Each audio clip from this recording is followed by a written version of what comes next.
La tierra no ofrecía nada gratis, ni siquiera el polvo. Se aferraba a los pulmones con cada inhalación, rozaba la lengua y se instalaba profundamente en los pliegues de la ropa y en las arrugas de los hombres mayores. La villa de Cinder Gap había sido alguna vez un punto de paso, una franja estrecha entre sueños ferroviarios y sangre de ganado. Pero ahora se aferraba a la tierra agrietada como un clavo olvidado incrustado en una tabla desgastada. Solo dos cosas cruzaban el lugar con certeza: el viento y personas huyendo de algo. Carlos de la Vega no estaba huyendo, al menos no ahora. Había escapado hace mucho, y lo que quedaba era el eco de ese impulso, un avance cansado que le permitía seguir vivo. Entró al pueblo montado en un caballo que cojeaba de la pata derecha, con un rifle colgado detrás de la montura envuelto en lona vieja y un revólver sin disparar durante más de un año. Su rostro era angosto, marcado por el sol y áspero por días sin afeitar. Sin embargo, sus ojos tenían esa cualidad inquietante de ver más allá.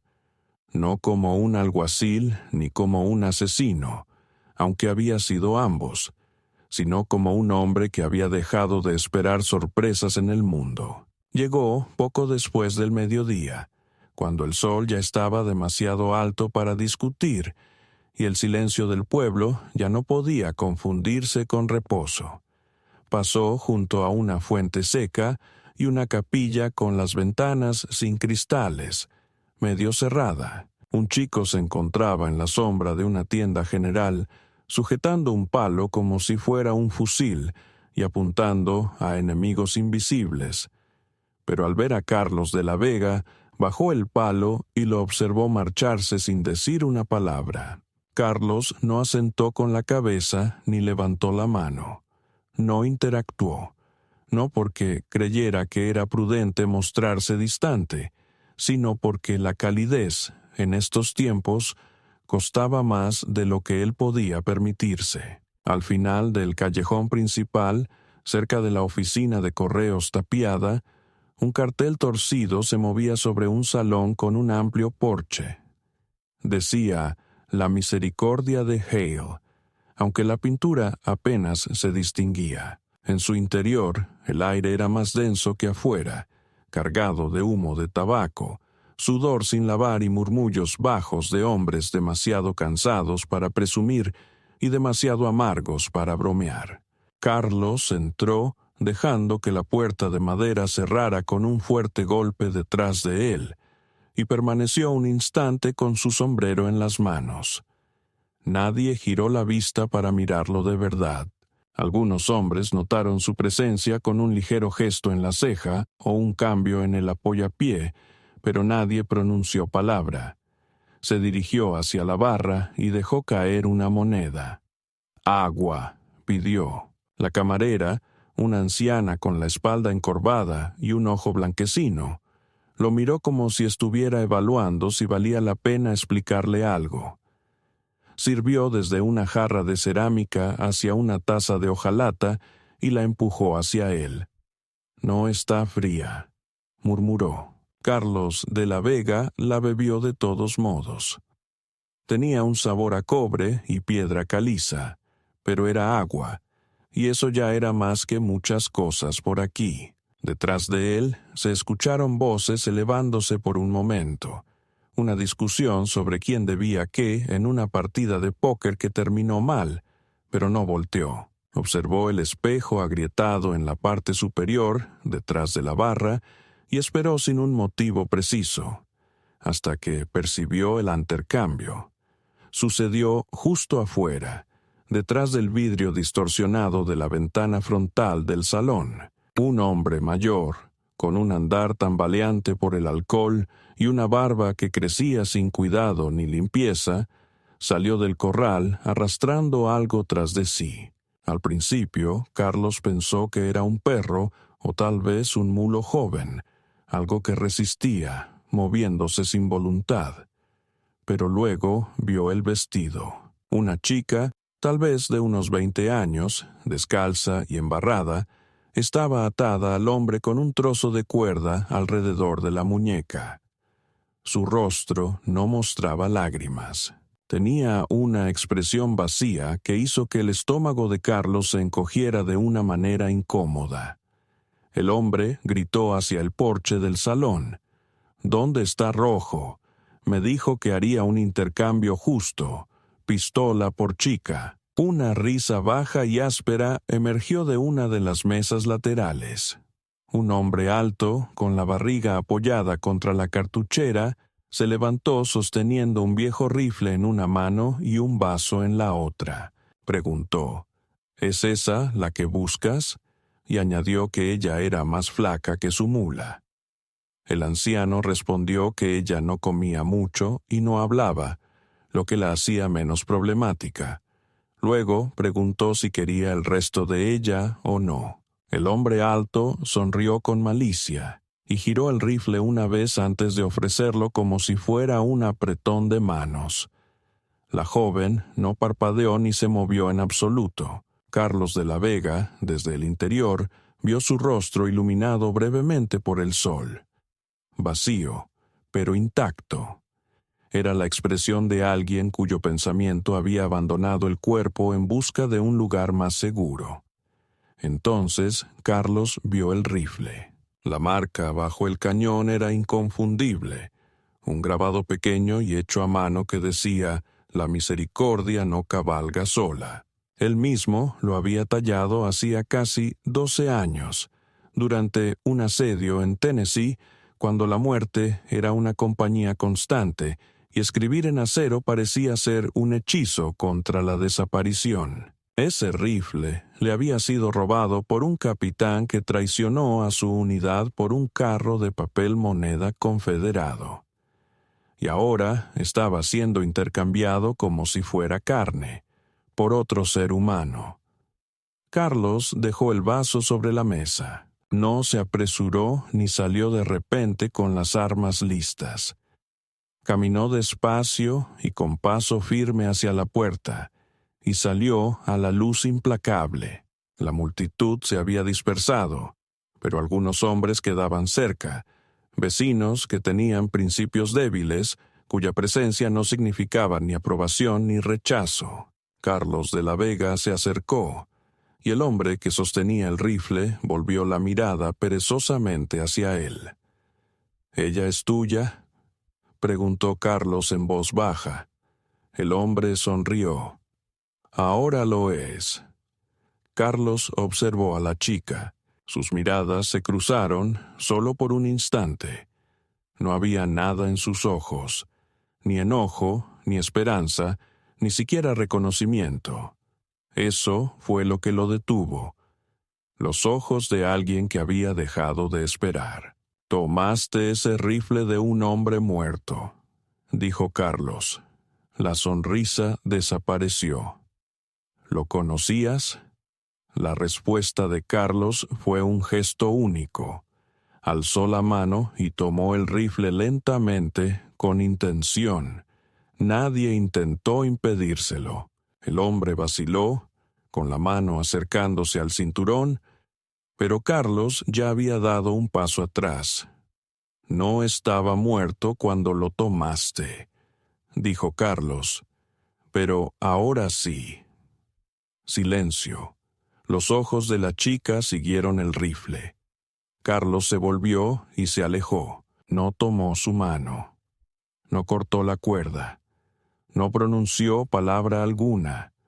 Simplemente caminó por el camino y después de un instante ella lo siguió.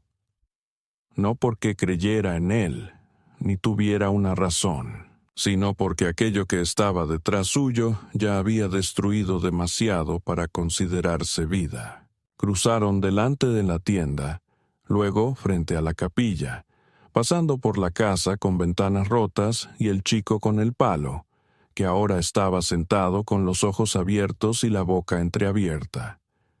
Carlos de la Vega no miró hacia atrás. Cuando el sol empezó a bajar y el aire se enfrió, llegaron a la cresta más allá de la última cerca. Carlos se detuvo. La chica se sentó en la tierra, desató la cuerda de su muñeca por sí misma y comenzó a tararear. La melodía era áspera y lenta, casi sin una nota clara, pero transmitía algo antiguo, algo cargado con el peso de la supervivencia.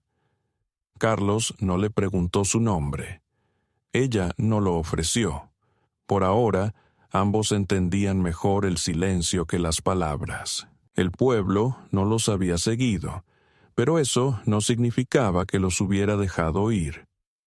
Cinder Gap era un lugar que no perseguía sus fantasmas, simplemente esperaba a que regresaran tambaleándose, débiles y solos. Carlos no tenía planes de volver. Guiaba a la chica, aún sin nombre y sin palabras, a través de las tierras secas más allá del pueblo, hacia una cabaña vieja y desgastada por el tiempo que recordaba desde hace años.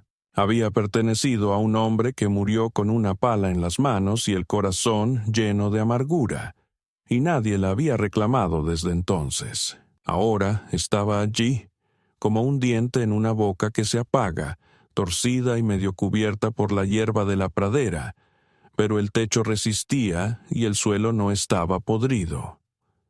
Bastante bien. Dentro, el aire estaba rancio y frío de la forma en que solo los lugares olvidados pueden serlo. Carlos de la Vega encontró un balde.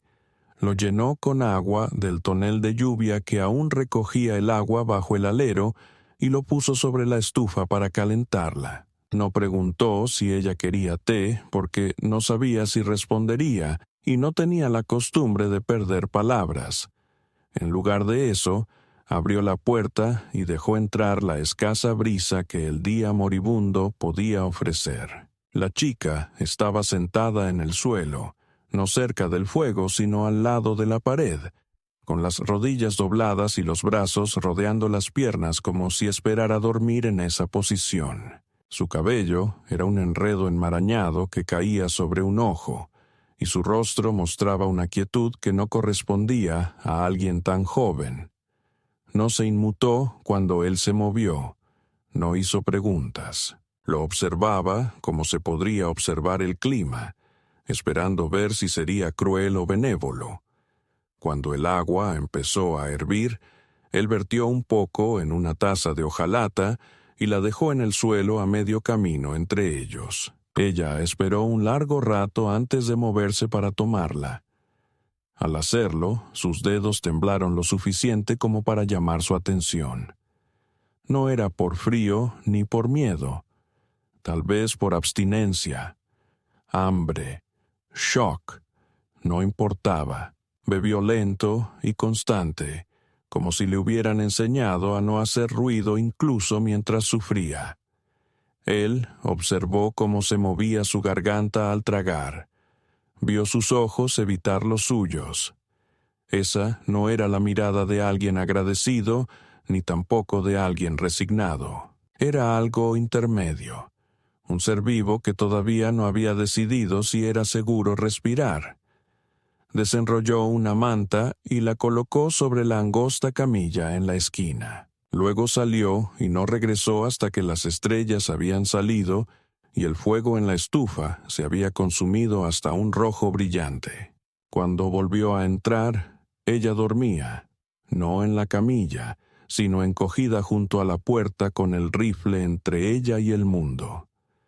Había sacado el arma de sus envoltorios y la había puesto a su lado como un perro se acurrucaría junto a un olor familiar. Permaneció allí largo rato, mirando a la joven que no era su carga ni su familia, pero que, de alguna manera, se había vuelto ambas cosas en el lapso de una decisión que ni siquiera parecía suya.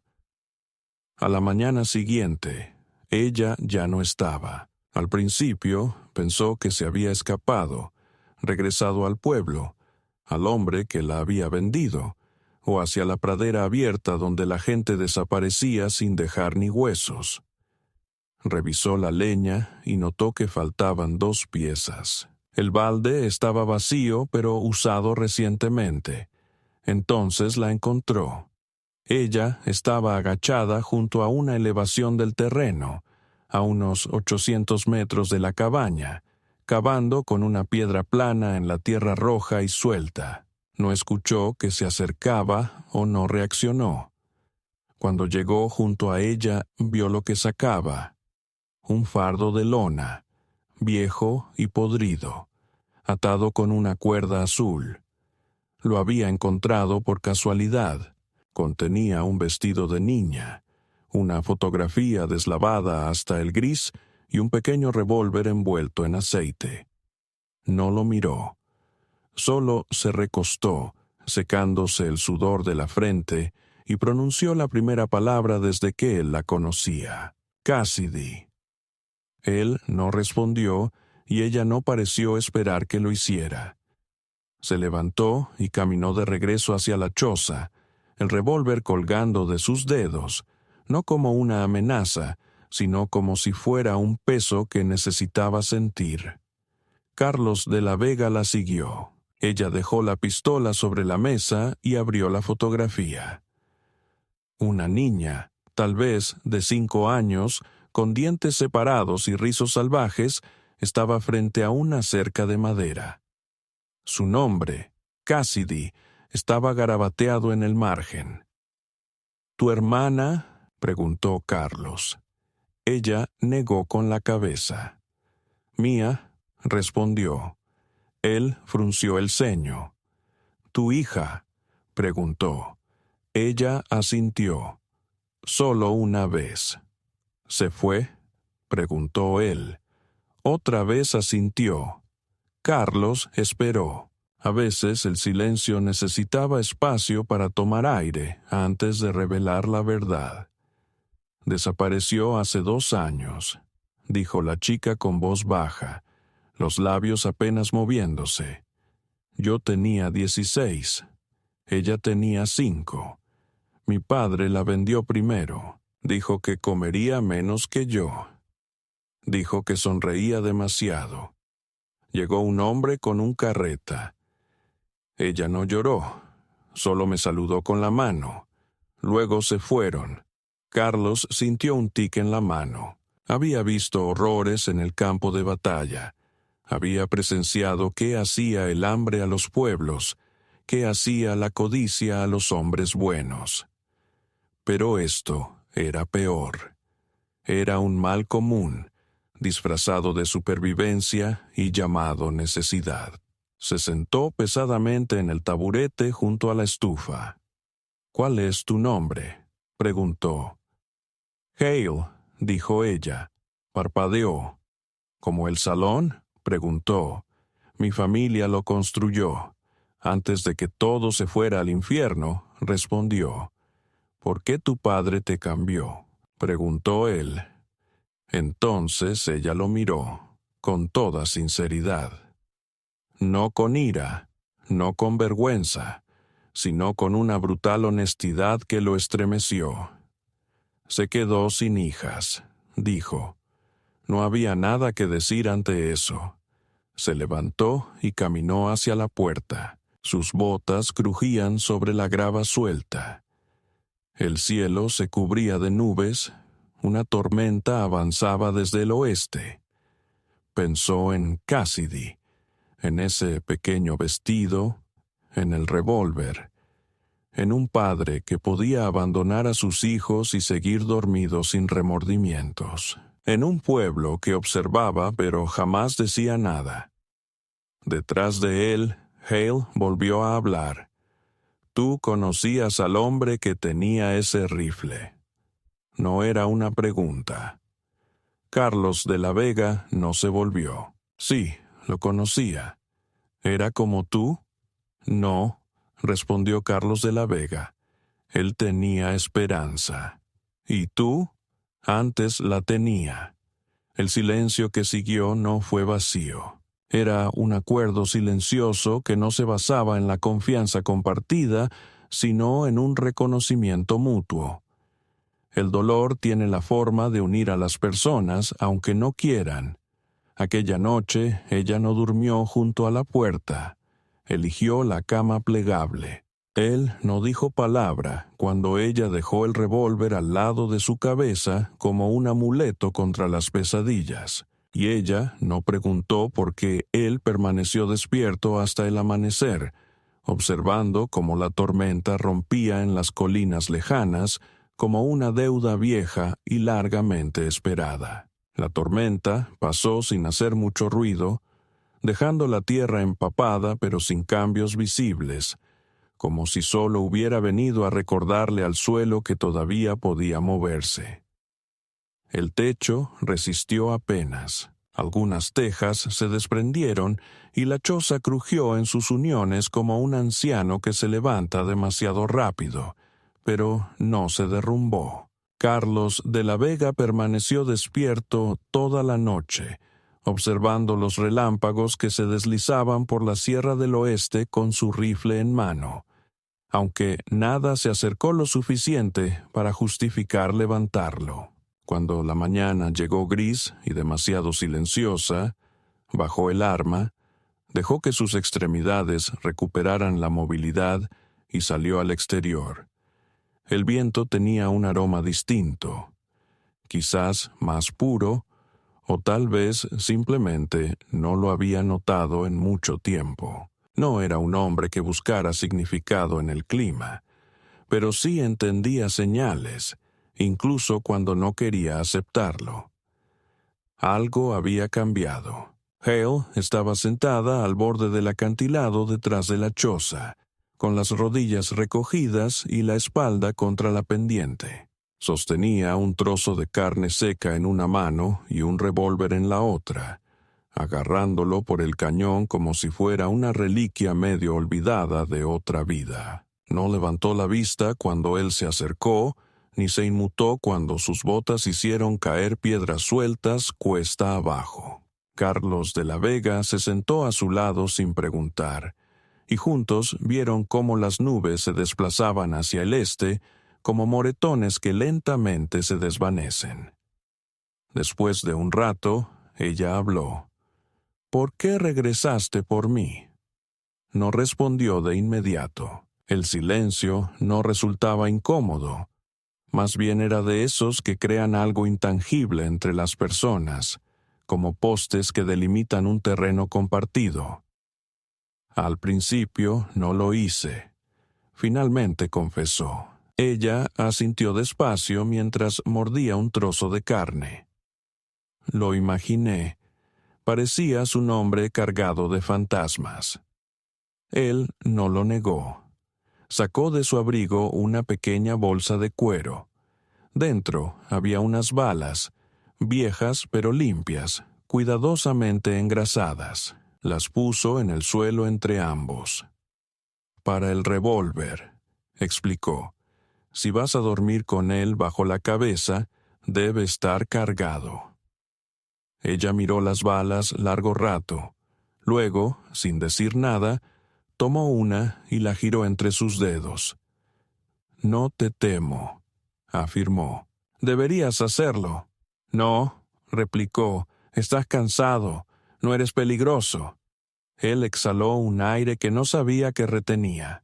Con lentitud y con intención sacó otro objeto de su abrigo. Una caja pequeña de madera, del tamaño de su palma, con un sencillo cierre de latón. La abrió y la inclinó hacia ella. Dentro había un paño doblado, manchado con una sangre tan oscura que parecía negra, y un anillo de plata atado con cuerda. Ella no tocó nada, solo observó. «Era de mi hermana», contó él. «Recibió una bala que iba dirigida a mí, hace 15 años. Cruzábamos mensajes por líneas confederadas. Nunca encontraron al hombre que le disparó». Cerró la caja y la guardó otra vez en su abrigo. «Lo llevas contigo», dijo ella. «Siempre». «¿Por qué?» Él no respondió. Ella se levantó, sacudiéndose los pantalones. Luego extendió la pistola hacia él. «Devuélvela». Él la miró, confundido. «No quiero dormir con ella más», dijo ella. «No después de anoche». Él la tomó despacio, sin estar seguro si aquello era confianza o rendición. Ella regresó caminando hacia la cabaña sin decir palabra, y por un momento pensó que podía desaparecer en el bosque y no volver jamás. Pero cuando volvió más tarde, estaba dentro, sentada en la mesa, pelando papas con la misma piedra que usó para cavar la tumba de Cassidy. Él encendió un fuego.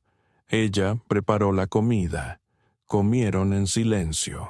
Aquella noche no durmió con la espalda apoyada en la pared. Sin embargo, la confianza, como muchas cosas en el oeste, era frágil, fácil de romper y difícil de cultivar.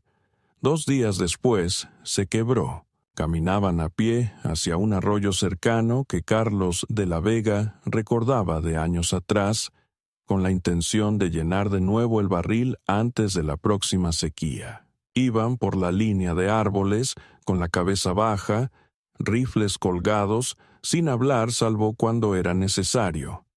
Era temprano en la mañana, y el cielo tenía esa suave tonalidad plateada que hacía sentir que el mundo aún no había decidido despertar. Subieron una loma, y allá abajo vieron a 2 hombres desollando una mula.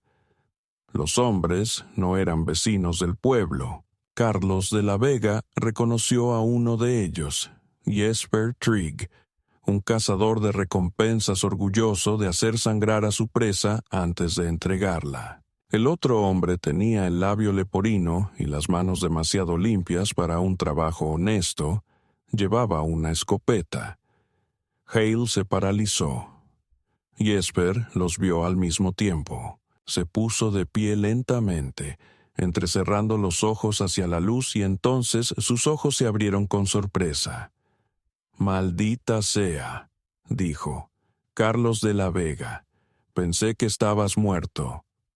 «Aún no», respondió Carlos. La sonrisa de Jesper se tornó desagradable. «No querrás entregar a la chica, ¿verdad? Dicen que vale más que la mula». Carlos no dudó. Levantó su rifle y disparó. Falló por un pequeño margen, pero fue suficiente para que Jesper se agachara. Salieron corriendo. Las balas atravesaban la maleza detrás de ellos, rompían ramas y silbaban junto a sus oídos. Carlos agarró la muñeca de Hale y la arrastró hacia una zanja. Sus pies resbalaban en el barro. Se dio la vuelta y disparó a ciegas. Escuchó una maldición, siguió avanzado. No se detuvieron hasta llegar al arroyo, con la respiración entrecortada y la ropa empapada. Hale se desplomó contra una roca. La sangre le caía por la pierna. «¿Te hirieron?», le preguntó él mientras se dejaba caer a su lado. Ella negó con la cabeza. «Solo resbalé». Aún así, él revisó. Había una herida fea pero superficial. La cubrió con un paño, sus manos firmes a pesar de la adrenalina. Cuando levantó la vista, su rostro estaba a solo unos centímetros del suyo. «Ibas a entregarme», dijo ella en voz baja. No era una pregunta.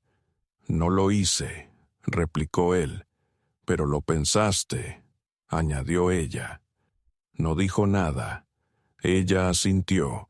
Luego tomó su mano, áspera, con callos, todavía temblorosa, y la apoyó contra su garganta. «¿Me dejarías morir por ti?», preguntó. Él no se apartó. «Porque creo que lo haría, por ti, y no sé qué significa eso en realidad». Lo miró fijamente, no como un hombre que ve a una mujer, sino como alguien que contempla algo aterrador y sagrado al mismo tiempo. «No deberías», dijo él. «No valgo la pena».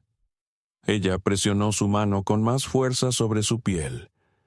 «Entonces somos iguales». Se quedaron así por mucho tiempo.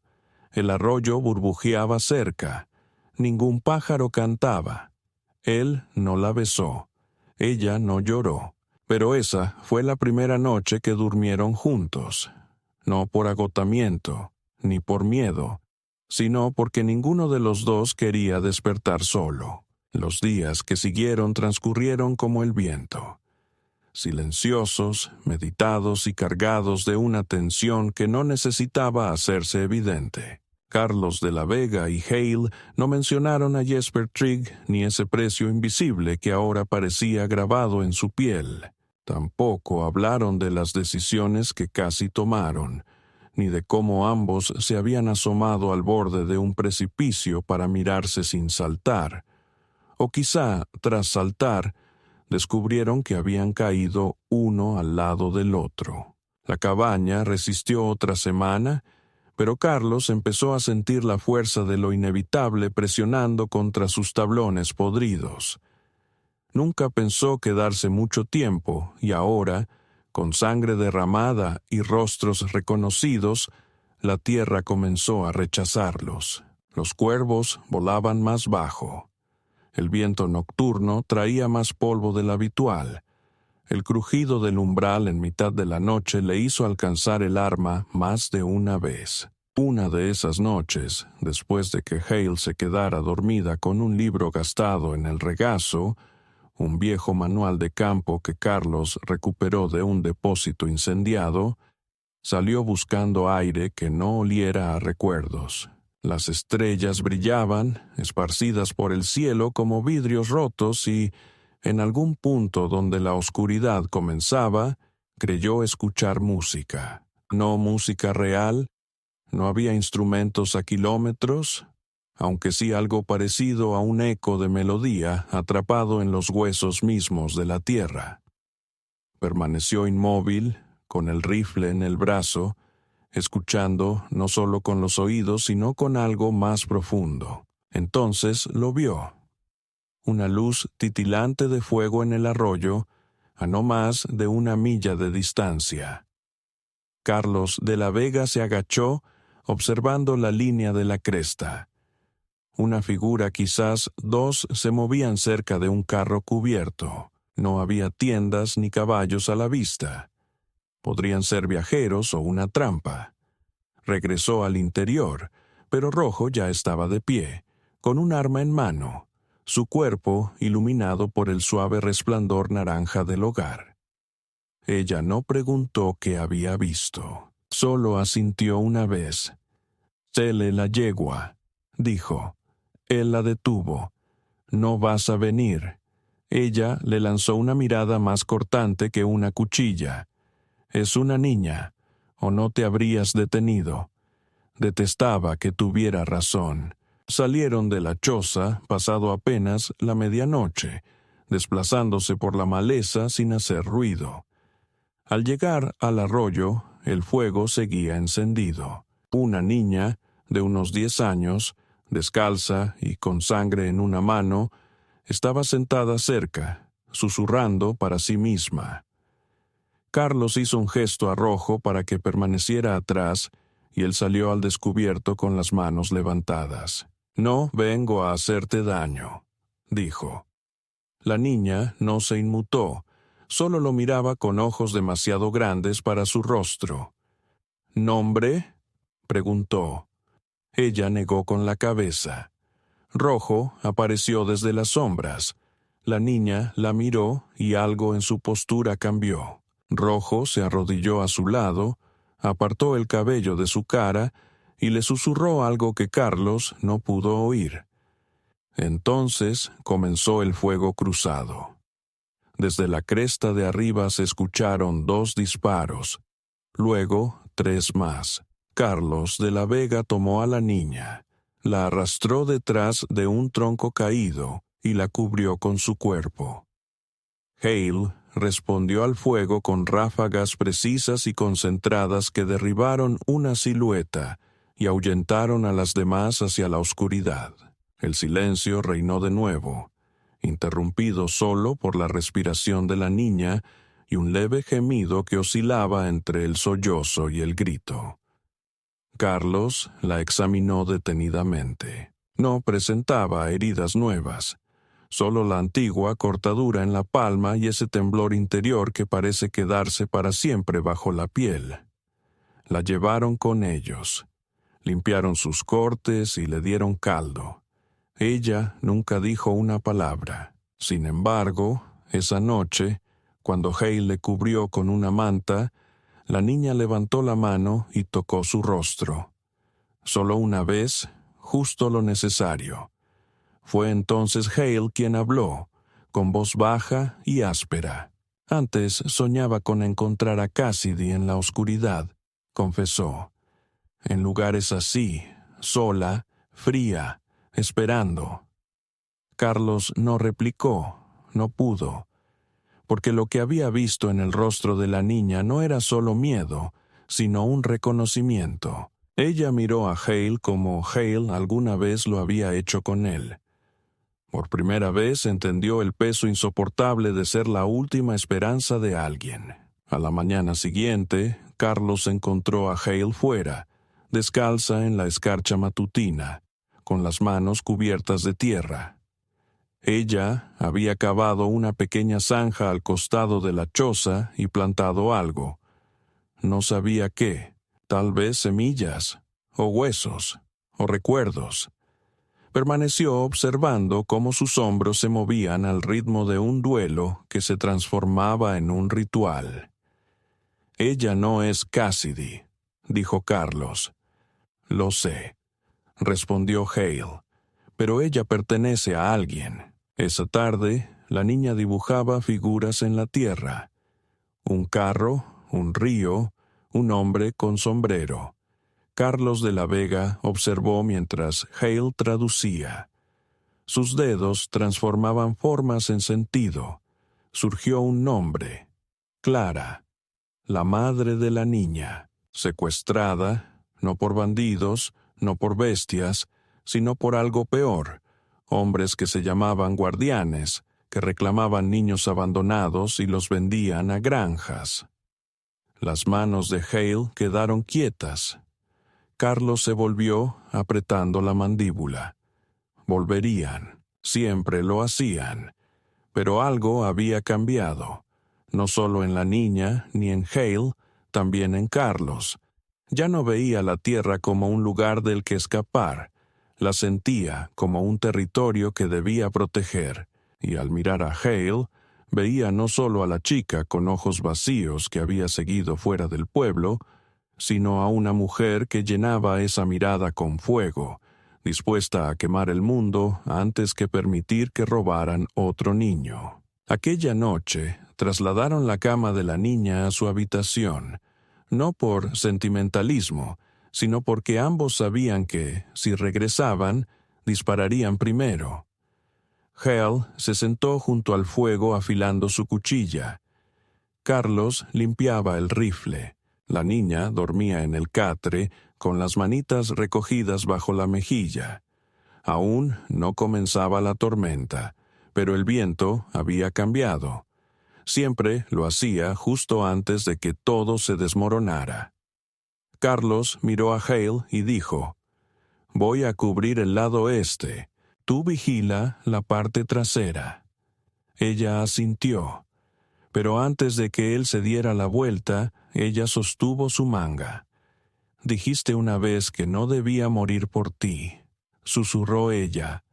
«Pero si vienen». Él la detuvo, poniendo una mano sobre su rostro. «Si vienen», dijo, «encontrarán a los dos, no solo a uno». En su silencio, en ese instante sin aliento, supo que habían cruzado algo mucho más peligroso que una simple frontera en un mapa. Se habían adentrado el uno en el otro y no había vuelta atrás. El sol amaneció rojo detrás de la cordillera, una franja de sangre extendiéndose sobre el cielo como si la tierra misma presintiera lo que estaba por ocurrir. Carlos de la Vega nunca había creído demasiado en presagios, pero aquella mañana mantuvo una mano sobre su rifle mientras saboreaba el café y observaba a Hale junto al fuego con un temor contenido, como si intentara grabarla en la memoria antes de que el momento desapareciera demasiado rápido. La niña, Clara, aunque aún no había pronunciado palabra, dormía acurrucada bajo una manta tejida con el pulgar rozando su mejilla. La paz y la frágil quietud de un niño dormido parecían más amenazantes que un arma cargada. Carlos no dijo nada cuando Hale se levantó para trenzar su cabello o cuando envolvió la mano cortada de Clara con un lino limpio, tarareando una melodía suave y rota que no tenía palabras. Pero siguió mirando porque una parte de él ya sabía que lo que tenían estaba a punto de romperse. Todo comenzó con humo, no con fuego aún, pero era la señal de hombres en movimiento. 5 columnas ascendían más allá del valle lejano donde el arroyo se curvaba como una cicatriz. Carlos de la Vega dejó la taza sobre la mesa, se limpió la boca con el dorso de la mano y se puso de pie. Rojo no preguntó qué había visto, simplemente tomó el rifle y revisó las balas. Clara los observaba desde el umbral con los ojos muy abiertos y la boca en silencio. No había espacio para el miedo, solo para la acción. Cuando apareció el primer jinete en el horizonte, Carlos ya había reforzado las contraventanas delanteras, sacado el rifle extra del sótano y cargado todas las balas que tenían. Rojo metió las pocas pertenencias de Clara en una mochila y la sujetó a la yegua. «Si te digo que cabalgues», le dijo a la niña, «lo harás hasta que el aire cambie y el cielo se torne azul. No te detendrás ni esperarás. ¿Lo entiendes?» Clara asintió. Tenía los ojos húmedos, pero no derramó lágrimas. 6 jinetes, luego 8, todos hombres armados. Y detrás un carro cubierto con lona. Carlos salió al porche y esperó sin dar saludo alguno. El hombre, al frente con mandíbula cuadrada y complexión fuerte, llevaba un abrigo negro de predicador y un bandolier cruzado en el pecho. Detuvo su caballo a unos 5 pasos de las escaleras. El animal ya sudaba y sus ojos brillaban con el fervor que Carlos solo había visto en cirujanos de guerra y profetas locos. «Tienen algo que no les pertenece», declaró aquel hombre. Carlos guardó silencio. El hombre hizo un gesto y la lona del carro se abrió bruscamente. Dentro había 3 chicas, cubiertas de polvo, con sangre y atadas por los tobillos. Una de ellas levantó la vista y cruzó la mirada con Carlos de la Vega, con la resignación cansada de quien ya no espera ser salvada. «Elige una», dijo el hombre, «y cuestionas todo el orden». Finalmente Carlos respondió, «¿Qué orden es ese?» «El de Dios», explicó el hombre con una sonrisa lenta e inmóvil. «La ley de recuperación. Cada perdido debe ser traído de vuelta. Cada alma debe ser contada. Si la conservas, destruyes la estructura». «No es una perdida», replicó Carlos, «es una persona». El hombre soltó una risa. Detrás de él, alguien cargaba un cartucho. «Puedes irte», añadió el hombre. «Nadie te quiere aquí, pero la chica se va con nosotros. Y también la mujer. Ella entorpeció el proceso sagrado». Carlos no miró la puerta tras de sí. Sabía que Hale estaba allí, con el rifle listo y la respiración calmada. «No podéis llevároslas», afirmó. El hombre, que parecía predicador, suspiró. «Entonces esto se pone desagradable». El primer disparo fue rápido. Carlos cayó de rodillas y disparó desde el porche mientras los demás se dispersaban. El polvo estalló en la carretera. Los caballos gritaban. El hombre, a la izquierda, cayó con fuerza, la sangre brotando de su clavícula como si fuera aceite de una vena rota. Hale disparó desde la ventana con precisión y brutalidad. Otro jinete se desplomó, su arma perdida entre las malas hierbas. Clara gritó. Luego todo quedó en silencio. Cuando el polvo se asentó, 3 hombres yacían muertos. Uno se retorcía en el suelo. La chaqueta del predicador estaba rasgada y su mejilla sangraba. No gritó ni una palabra, solo señaló hacia la choza. «Quémala». Llegaron de noche. No fueron los jinetes. Ellos no regresaron ese día, sino el resto. El pueblo entero. Hombres con faroles y hachas. Mujeres sosteniendo Biblias y antorchas. Niños mirando desde carretas con ojos vacíos y expectantes. No llegaron cabalgando con prisa. Avanzaron caminando, despacio, con intención, con la certeza de una turba y la paciencia de la podredumbre. Clara fue la primera en verlos. No gritó.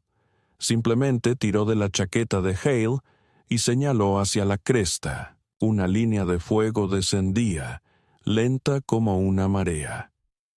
Carlos de la Vega estaba en el porche, observando, los dedos sueltos sobre el fusil. No lo levantó ni llamó a nadie. Solo esperó hasta que el grupo estuvo lo suficientemente cerca para oír cómo crujía la madera bajo sus botas. Una anciana dio un paso adelante, el cabello tan seco como trigo muerto, los ojos tan afilados como chinchetas. «No buscamos sangre», dijo. «Ya la han derramado», replicó Carlos de la Vega. Ella asintió. «Entonces no nos den más. Entréguenla». «¿Por qué?» La voz de Hale, suave pero cortante, vino desde atrás. La mujer levantó la mirada. «Ella ve demasiado. Quienes saben demasiado se arruinan o arruinan a otros». Hale avanzó. «Tiene 10 años. Es una amenaza». «Y ustedes son monstruos», dijo Carlos de la Vega. La mujer flaqueó, pero no retrocedió. «Entréguenla y dejaremos que se queden con la otra, sin problemas». Carlos de la Vega alzó el rifle. «Intenten llevársela», dijo, «y les mostraremos lo que es el verdadero problema». La primera piedra impactó contra la ventana. Luego cayó otra. Después vino el fuego. La parte frontal de la choza se incendió rápidamente. Carlos de la Vega agarró a Clara y la empujó hacia atrás, gritando por Rojo. Abrió de un puntapié la puerta lateral, tomó a la chica, la mochila, el segundo rifle y salió corriendo. Llegaron al arroyo al amanecer. Las manos de Carlos de la Vega estaban llenas de ampollas. Clara tosía sangre. La choza había desaparecido. No hablaron durante 2 días. El silencio entre ellos era intenso. No había enojo, solo un vacío dejado por el miedo. Clara apenas se movía. Carlos de la Vega limpiaba sus heridas y lloraba en silencio por ella durante la noche. Rojo vigilaba. Sus ojos mostraban esa misma ausencia que tuvo cuando murió su hermana, cuando enterró a su unidad, cuando perdió la fe en la victoria. Pero la chica sobrevivió, y ellos también. Al tercer día, Rojo cabalgó solo hacia el pueblo. No llevaba arma, solo el estuche con el anillo que guardaba en su abrigo y el paño del vestido quemado de Carlos de la Vega. Entró directo a la iglesia. El predicador estaba sentado, solo, limpiándose las botas. Rojo dejó el estuche sobre el púlpito. «Esto es todo lo que tengo», dijo. «Es lo único que queda de misericordia». El predicador lo miró, luego lentamente abrió la caja. Dentro, el paño estaba negro y reseco por la sangre. El anillo brillaba a la luz. «Ella murió por mí», dijo Rojo. y yo nunca hice nada con eso. Hasta ahora. El predicador extendió la mano hacia el anillo. Carlos de la Vega atrapó su mano y rompió sus dedos uno a uno. Nadie lo detuvo, ni entonces, ni después, cuando el predicador cayó tambaleándose a la calle gritando, ni cuando Carlos volvió con Haley y Clara, con sangre en las botas y cenizas en la boca. Aquella noche, mientras Hale envolvía vendajes en sus manos, la miró y dijo, «Ya no podemos huir más». «No», respondió ella, «ahora somos nosotros los que los haremos correr». Y así fue. La cresta estaba en silencio salvo por el viento y el lento rechinar del cuero cuando Hale ajustaba las correas de la silla. Carlos estaba a unos pasos, afilando el filo de su cuchillo con movimientos largos y metódicos, cada pasada como un susurro contra el acero, una oración en la antigua lengua de la supervivencia. Clara se sentaba entre ellos, con las piernas cruzadas sobre la tierra, dibujando figuras en el suelo con un palo, tarareando algún sonido sin melodía. No había hablado desde el incendio, desde que su última pizca de inocencia se convirtió en humo y ceniza y se perdió en la noche, igual que todo lo que trataron de conservar. Hale la observaba, con ojos sombríos y mandíbula tensa, y Carlos ya sabía lo que pensaba antes de que ella lo dijera. «Cabalgamos de noche». Él no asintió ni pronunció palabra alguna. Simplemente volvió a guardar el cuchillo en su funda y dirigió la mirada hacia el valle donde el pueblo se acurrucaba como una herida que se negaba a cicatrizar. Ambos sabían que esta situación no podía durar para siempre, ni el ocultamiento, ni esa existencia a medias, viviendo entre sombras. Los habitantes del pueblo habían dejado claro que Clara nunca estaría segura. La compasión no era un concepto que manejaran. Era momento de comunicarse con ellos de otra forma. Aquella noche, bajo la luna baja y amarillenta que iluminaba la cresta, cabalgaron hacia Cinder Gap como una tormenta, sin anuncios ni preparativos. Carlos de la Vega iba al frente, con su rifle cruzado sobre las piernas y la mirada fija hacia adelante.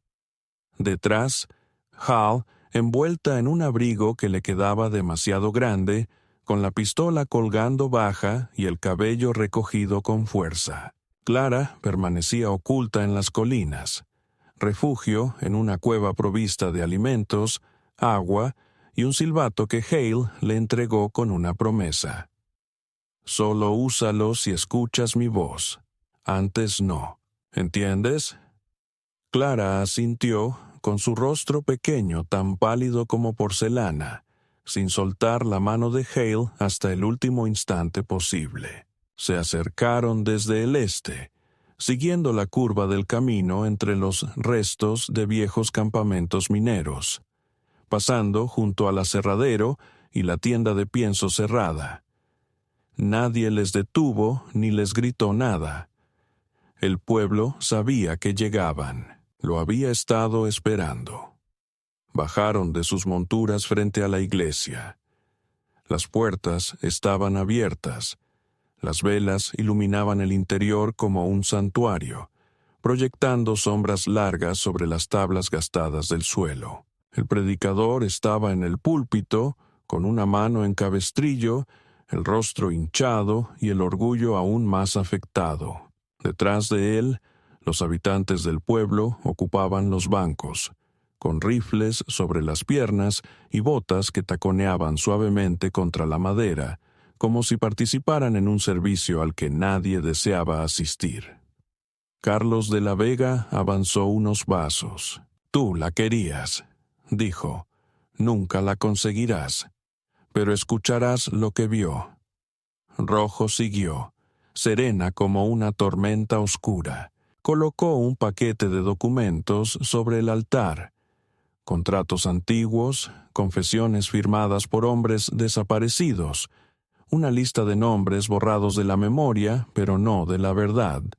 Se creen justos, afirmó, pero sus manos están más manchadas que las de cualquier bandido. El predicador soltó una risa lenta, rota y cruel. ¿Vinieron a confesar?, preguntó. ¿O a morir? Carlos lo miró, y en esa mirada estaba toda la guerra que había atravesado, todo lo que había enterrado y toda la misericordia que ya había agotado. Ninguno de los dos, respondió. Entonces resonó el primer disparo. El caos se desató en un instante. Carlos se tiró hacia un lado, arrastrando a Rojo con él mientras las balas atravesaban los bancos. La gente gritaba y se dispersaba. El predicador se ocultó tras el púlpito, clamando por orden y sangre. Rojo respondió con fuego, acertando a un hombre en el hombro y dejándolo caer como un saco de grano. Carlos actuó rápido, demasiado rápido para su edad, demasiado rápido para alguien que una vez estuvo listo para morir. No venían para ganar. Su objetivo era quebrantar la base de la mentira. Más disparos resonaron. Una ventana estalló en 1000 pedazos. Carlos de la Vega recibió un balazo en el costado justo debajo de la costilla. Tropezó, se sostuvo, respondió al fuego. Rojo llegó a su lado. Lo llevó a resguardo y presionó la mano sobre la herida. «No te atrevas», susurró. «Aún no», respondió él con los dientes apretados. Afueras, más hombres aparecieron. La iglesia estaba cercada. Rojo sabía que no podrían resistir por mucho tiempo. Pero entonces sonó la campana. No era parte del plan. Nadie del interior la tocó. Era Clara. Había venido aún así. Desde su puesto, en lo alto del pueblo, jaló la cuerda con toda su fuerza una y otra vez hasta que el sonido fue insoportable. En ese instante, la gente dejó de disparar, porque no era solo un ruido, era una denuncia. En Cinder Gap, la campana solo suena por 3 razones: incendio, muerte o salvación. Se miraron entre sí, al sangre en el suelo, a los papeles sobre el altar, al predicador agazapado tras una cruz a la que ya no tenía derecho a estar junto, y poco a poco, uno tras otro bajaron sus armas. Rojo se puso en pie, con el arma aún en la mano. «Esto termina aquí», dijo. «No más chicas», añadió Carlos de la Vega. Su voz era áspera, la sangre empapaba su camisa, pero seguía derecho, dispuesto. El predicador se lanzó al ataque. La desesperación vuelve locos a quienes alguna vez se creyeron dioses.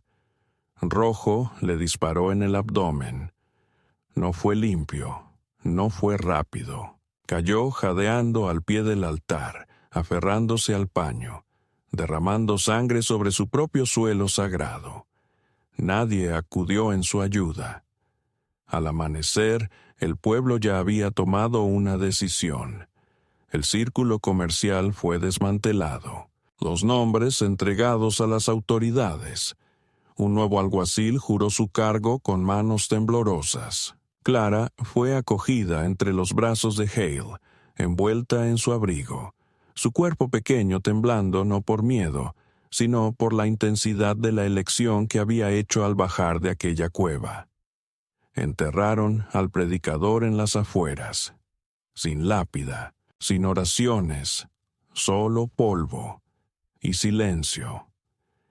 El viento ahora se movía más lento, arrastrándose sobre los campos con menos hambre, menos dolor, como si incluso la tierra hubiera exhalado tras sostener la respiración durante demasiado tiempo. Había pasado un mes desde aquella noche en que la iglesia sangró. Cinder Gap permanecía en silencio, no curada, pues hay heridas que nunca sanan del todo, pero callada como esos lugares que han visto su propio reflejo y no les gustó lo que encontraron. Las calles ya no estaban vacías por temor, pero tampoco eran ruidosas. La gente hablaba en voces bajas, con pausas prolongadas. Las puertas que antes se abrían para vender niñas y guardar silencio estaban clausuradas. La torre de la campana permanecía fría e inmóvil. Nadie la había hecho sonar desde Clara. Nadie se atrevía. Carlos de la Vega reposaba en la habitación pequeña sobre la antigua tienda de granos, las vendas ceñidas fuertemente a sus costillas, la luz atravesando la cortina, dibujando el temblor de su respiración. No dormía mucho. La herida no lo había matado, pero tampoco lo había dejado en paz. Tironeaba de sus pulmones cuando se reía, si es que se reía, y convertir bajar las escaleras en una lucha lenta y amarga. Hale se quedaba con él la mayoría de las noches. Un libro sobre las piernas, una mano siempre cerca del borde de la cama, sin tocar, pero siempre próxima. No hablaban sobre lo que venía después, no por miedo, sino por la comprensión de que hay momentos sagrados y nombrarlos es aplastarlos con expectativas. A veces Carlos la observaba en la penumbra mientras trenzaba el cabello de Clara o tallaba nombres en pedazos de madera para el cementerio en la cresta del oeste. Tallaba despacio, letras limpias y profundas, como quien graba una promesa que desea cumplir. Clara permanecía callada, pero su silencio había cambiado. Ya no le servía de armadura. A veces se reía cuando Hale le enseñaba a cocinar pan de maíz sobre brasas o cuando Carlos contaba relatos sobre un caballo que tuvo y que solo entendía francés. No dormía sola todavía, pero ya no se sobresaltaba con cada crujido de la madera, ni seguía usando las botas por la noche. La confianza, como todo lo que se rompe, regresaba en fragmentos irregulares. Sin embargo, regresaba. Una mañana, Carlos de la Vega estaba al borde del pueblo con un bastón en una mano y un papel doblado en la otra. Rojo se acercó por detrás, sin decir palabra le colocó una bufanda alrededor del cuello y juntos miraron el paisaje. Las colinas se veían suaves a lo lejos, con un verde que comenzaba a reaparecer entre los bordes secos de la tierra. El papel era una escritura, firmada por 3 hombres, con el testimonio de 2 mujeres y sellada por un pueblo que finalmente comprendía el valor de la expiación. Ese documento les otorgaba la propiedad de la escuela, lo que quedaba de ella, y la tierra para cultivar detrás. Rojo no preguntó por qué Carlos no se lo había contado. Simplemente tomó el papel, lo volvió a doblar y lo guardó dentro de su abrigo. Comenzaron por reconstruir el porche. Luego continuaron con la pared trasera. Carlos martillaba con más lentitud que antes, pero martillaba sin cesar. Clara ayudaba. A veces sostenía las tablas para que no se movieran. En otras ocasiones se sentaba junto a Rojo y separaba los clavos en pequeños montones, como si ordenar el caos mantuviera los problemas alejados. Poco a poco llegaron personas, en grupos pequeños, mujeres con niños, hombres con hombros curvados por el remordimiento. Traían madera, pan, libros viejos. Nadie hacía preguntas, nadie daba excusas. Esa no era la forma aquí, pero acudían, y eso era lo que realmente importaba. Con la llegada de la primavera comenzaron las primeras clases. Carlos de la Vega estaba apoyado en la entrada de la habitación pequeña con una tiza en la mano, y Clara se encontraba sentada en la primera fila junto a otros 2 niños, todos descalzos y con los ojos muy abiertos.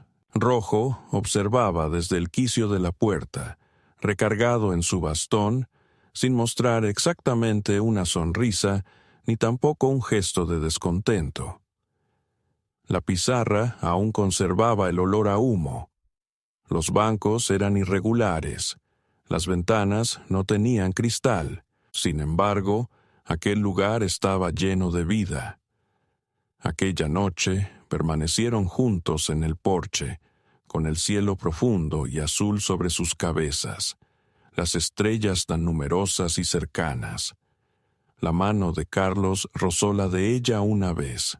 Ella no la apartó. Él se giró hacia ella, el rostro marcado por líneas de cansancio pero mostrando sinceridad. Preguntó, ¿sigues soñando con Cassidy? Hale guardó silencio durante un largo instante. Antes soñaba que volvía, respondió. Ahora sueño que ella observa. ¿Desde dónde?, preguntó.